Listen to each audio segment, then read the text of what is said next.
holidays, she makes trees out of antipasti. And today she is making meat hearts for sweethearts. So this is your man, Jeanette. As Yeah, you know, I know. We've got my target love- audience right here. I'm gonna. Love and affection for I want to salami. eat all that meat before you even like make it pretty. Yeah, So we've got plenty. Actually, you better hurry up, Jeanette. Okay. So, like we said, we made those Christmas trees a few years ago, and they were so much fun. We thought that we would turn them into a salty treat for your very sweet day. So, I've got a 14-inch cake round and a little 10-inch styrofoam heart that I just got online. I hot glue it to the board. I cover it in plastic. Of course you do. Of course. Hot glue. And then You got to keep it in place, honey, because you got to put the You don't want salty anything meats. sliding around, exactly. So I cover it in some plastic wrap so it's all food safe.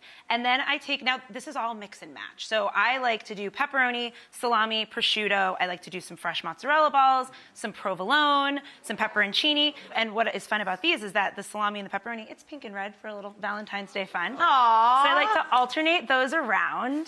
Hey, and Jeanette, then what's that over there? this was actually inspired by, for how many years in a row have you done salami and pepperoni bouquets for your sweetheart? That's right. So- Every year on Valentine's Day, John gets a bouquet of salumi. Yeah. He gets 12 salami wrapped like roses in giant swab of butcher paper. Such a good idea. Such a good idea.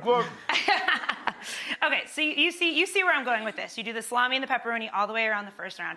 Then you need some olives, so I do a whole little layer of some black and green olives. And this one's my favorite layer because you take the prosciutto and you roll it into little rolls. And then I love these little, have you had these little sweetie drop peppers?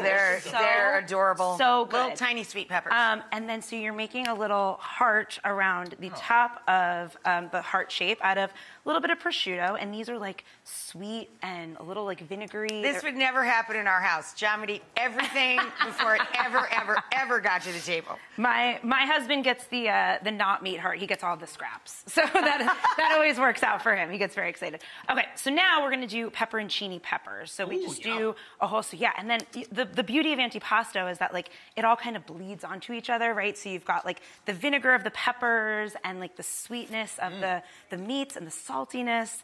So you do a big circle over the top, and I've got one here for us to see because I knew we wouldn't want to wait that long to try it. We've got the entire meat heart for your sweetheart. What do you think? I love it. It's another type of meat cute with the A, M-E-A-T. It's a meat cute. Good job. That's better than that chocolate sampler thing for me. I think so.